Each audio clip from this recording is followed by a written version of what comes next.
रानो चिड़िया अपने दो छोटे छोटे बच्चे लेकर दूसरे जंगल जा रही थी कि रास्ते में बारिश शुरू हो जाती है। मम्मा चिड़िया अपने दोनों बच्चों को लेकर एक पेड़ की डाल पर बैठ जाती है। मम्मा, ये बारिश कब रुकेगी? गुड़िया, मम्मा को क्या मालूम? मुझसे मम्मा बादलों से पूछ कर आई है। बच्चों, इस मौसम की बारिश लंबी चलती है, इतना तो मुझे मालूम है। अगर रात हो गई तो क्या हम रात तक यहाँ ही बैठे रहेंगे? नहीं बेटी, हमें किसी न किसी तरह किसी सुरक्षित जगह तक जाना होगा। बारिश की रात हम यूँ पेड़ पर बैठकर नहीं गुजार सकते। मम्मा, वो देखें, वो सामने घर है किसी का, हम वहाँ चले जाते हैं। अगर कोई दयालु पक्षी उस घर में हुआ तो वो जरूर हमें आश्रय दे देगा। हाँ, आप यहाँ बैठो, मैं अभी उस घर में देख कर आती हूँ कि वहाँ कौन रहता है। मम्मा चिड़िया उड़ती है और उस घर की तरफ जाती है। मम्मा चिड़िया दरवाजे पर दस्तक देती है, लेकिन अंदर से किसी की भी आवाज नहीं आती। मम्मा चिड़िया फिर से दस्तक देती है और फिर अंदर से बहुत ही कमजोर सी आवाज आती है। कौन है? दरवाजा खुला है, अंदर आ जाओ। चिड़िया ये सुनकर थोड़ा दरवाजा खोलकर अंदर झांक कर देखती है तो घोंसले में चील लेटी हुई थी। अरे बाप रे, यहाँ तो चील रहती है। मम्मा चिड़िया पीछे हटती है तो वो चील आवाज देती है, चिड़िया आ जाओ, डरो मत, मैं बूढ़ी और बीमार चील हूँ, मुझसे डरने की कोई जरूरत नहीं है। बच्चे बारिश में भीगकर बीमार हो जाएंगे और ये चील तो वैसे भी बूढ़ी और कमजोर है। ये सोचकर मम्मा चिड़िया घर के अंदर चली जाती है। चील माँ, मैं अपने बच्चों के साथ बारिश में फंस गई हूँ, मैं यहाँ आश्रय ढूंढने आई थी। चिड़िया, मुझे खुशी होगी, तुम बारिश के रुकने तक निश्चिंत होकर मेरे घर में रह सकती हो। ये सुनकर मम्मा चिड़िया बहुत खुश हो जाती है। चिड़िया जल्दी से अपने बच्चों को लेने जाती है। बहुत हिम्मत करके वो चील भी उठकर बैठ जाती है। ऐसा लग रहा था चिड़िया से बात करके उस चील में थोड़ी ताकत आ गई हो। बच्चों जल्दी चलो। लेकिन मम्मा, वहाँ कौन रहता है? कोई खतरा तो नहीं है वहाँ? नहीं गुड़िया बेटी, वहाँ कोई खतरा नहीं है, वहाँ एक कमजोर और बीमार चील रहती है। चील का सुनकर बच्चे डर जाते हैं। मम्मा, चील तो हमें खा जाएगी। नहीं बच्चों, वो बूढ़ी है और बहुत कमजोर भी। लेकिन मम्मा, मैंने किताब में पढ़ा था कि मांस खाने वाले पक्षी हमेशा शिकार ही करते हैं। बेटी, वो बेचारी उठ नहीं सकती और तुम शिकार की बात कर रही हो। मम्मा चिड़िया बच्चों को लेकर चील के घर चली जाती है। चिड़िया, माफ करना, मेरे घर में खाने को कुछ नहीं है, अगर होता तो मैं जरूर देती। मम्मा, तो फिर ये बूढ़ी चील माँ भी भूखी ही होगी और भूखी चील खतरनाक होती है। ये क्या तुम्हारे कान में बात कर रही है छोटी बच्ची? कुछ नहीं, मेरी बेटी को आपका घर बहुत अच्छा लगा। मम्मा, मैं खिड़की में बैठ जाऊँ? बेटा, पहले ही आप बारिश से भीगते हुए आए हो, घोंसले में लेटकर सो जाओ। गुड़िया और कुकू अलग अलग घोंसले में लेट जाते हैं और मम्मा चिड़िया थोड़ी देर चील से बातें करने लगती है। आपको खाना कौन देकर जाता है? बेटी, क्या करूं, बूढ़ी हूँ, जब मिल जाए तो खा लेती हूँ, कई दिन तो मुझे भूखी ही रहना पड़ता है। बादल की गरज और चमक से जंगल में शोर था। बातें करते करते चिड़िया भी सो जाती है। जिंदगी में आखिरी मौका मिला है, शायद चिड़िया का एक बच्चा खाने से मैं 1 साल और जी सकूं। चील ऐसे सोचती है। मम्मा भी सो गई है, लेकिन मुझे इस चील पर नजर रखनी होगी, किताब में झूठा नहीं लिखा था।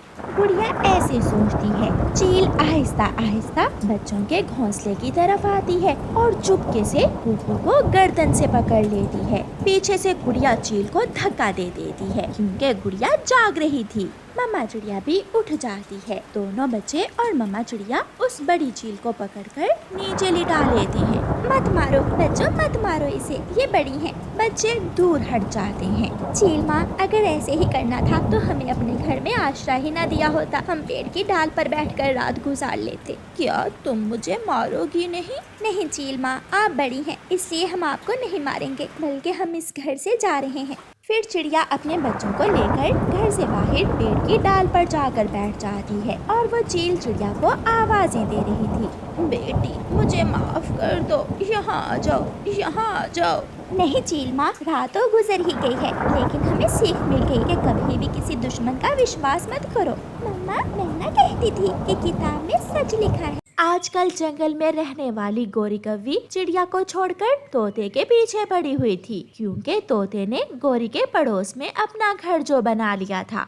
गोरी, मैं भाजा लेने जा रहा हूँ, सोचा तुम्हें भी साथ लेता जाऊँ। मैंने कल अपने लिए एक फल ढूंढ लिया था। मैं वो फल पत्तों में छुपा आई थी। मैं तो आज वो फल तोड़ने जाऊंगी। ठीक है, मैं भी कोई मीठा फल ढूंढने ही जा रहा हूँ। तोता वहाँ से चला जाता है। मोटी चोंच वाले फल ढूंढेगा तू और खाऊंगी मैं, ऐसा सोचकर गोरी कव्वी तोते के पीछे पीछे उड़ती है। तोता इधर उधर उड़ता हुआ घने जंगल में पहुंच जाता है। बहुत मुश्किल से उसे एक पका हुआ आम मिल जाता है। मिल गया, मुझे पका हुआ आम मिल गया। आज तो मेरा दिन ही बन गया। तोता अभी आम के पास बैठा ही था कि पीछे से गोरी कव्वी आ जाती है। कहाँ मोटी चोंच वाले, यही फल तो कल मैं यहाँ छुपा कर गई थी और अब तू आ गया इसे खाने। चल भाग यहाँ से, ये आम मेरा है। अच्छा, तो ये वही आम है जो तुम कल पत्तों में छुपा कर गई थी? तो और क्या, मैं यही तो लेने आई थी। तो ठीक है, ये फल तुम ले जाओ। गोरी कव्वी आराम से वो आम तोड़ती है और अपने घर चली जाती है। घर जाकर गोरी कव्वी मजे मजे से आम खाती है। वो चिड़िया तो बहुत सियानी थी। ये तोता ठीक है मेरा पड़ोसी, पागल सा है, जो कहूँ मान जाता है। अब तो मैं हर रोज तोते का भोजन ही चुरा लिया करूँगी। फिर दूसरे दिन तोता अपने घर में एक पका हुआ अमरूद रखकर नदी से पानी पीने जाता है। गोरी अपने घर की खिड़की से बैठी तोते को देख रही थी। चल भी गोरी, वो मोटी चोंच वाला चला गया, अब चुरा ले उसका भोजन। गोरी अपने घर से निकलती है और जाकर तोते का अमरूद उठा लेती है। घर जाकर खाऊंगी, काट कर नमक मसाला लगाकर, बहुत मजा आएगा। गोरी अमरूद लेकर अपने घर चली जाती है और बड़े मजे मजे से अमरूद खाती है। मैं लुट गया, मेरा अमरूद। आज फिर मुझे सूखा दाना ही मिलेगा खाने को। कोई मेरा अमरूद चुरा कर ले गया। तोता भागा भागा अपनी पड़ोसन गोरी कव्वी के घर जाता है। गोरी, तुमने किसी को मेरे घर तो जाते नहीं देखा? तोते, क्या हुआ? तुम्हारे घर तो कोई नहीं गया। मैं तो सुबह से ही तुम्हारे घर की तरफ देख रही हूँ। मेरा अमरूद कोई चुरा कर ले गया है।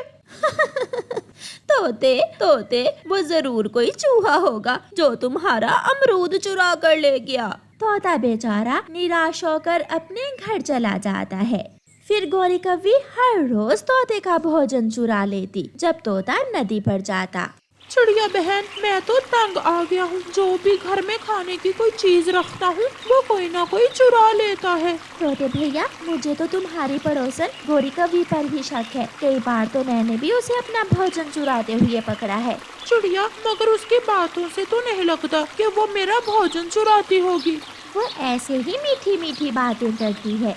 तोता घने जंगल से अंगूरों का एक गुच्छा ढूंढ लाता है, मगर आज तोता भी चोर को पकड़ना चाहता था। गोरी कव्वी अपने घर के बाहर बैठी हुई थी। तोते, आज तो मजे करेगा तू। ये अंगूर कहाँ से मिल गए?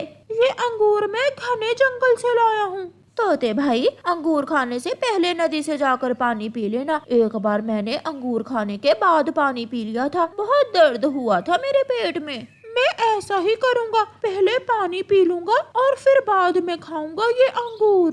तोता घर चला जाता है। तोता अंगूरों का गुच्छा अपने घोंसले में रखकर नदी की तरफ जाता है। पागल, जितनी बड़ी चोंच है इतना बड़ा दिमाग नहीं है इस तोते का। चला गया नदी पर।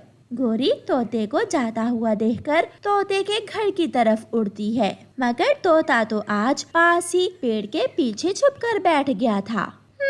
तो ये काली कव्वी मुझे इतने दिनों से पागल बना रही है। तोता अपनी तेज चोंच से एक कांटेदार शाख काटता है और चुपके से जाता है। तोता लाएगा अंगूर, गोरी खाएगी अंगूर। तोते, तेरा शुक्रिया मुझे इतने मीठे मीठे अंगूर खिलाने के लिए। गोरी जब पीछे मुड़कर देखती है तो तोता पीछे खड़ा था। मैं तो ये देखने आई थी कि कहीं अंगूर खट्टे तो नहीं है। तोता लाएगा अंगूर, तोता खाएगा अंगूर और गोरी कव्वी खाएगी डंडे। फिर तोता गोरी कव्वी की खूब धुलाई करता है। मेरे हरे तोते भाई, प्लीज मेरी पूंछ पर ना मारो, ये तो पहले ही कई बार टूट चुकी है, छोड़ दो प्लीज, मुझे छोड़ दो, मैं फिर दोबारा कभी चोरी नहीं करूंगी। पीटने के बाद गौरी कौवी रोती हुई वहाँ से भाग जाती है।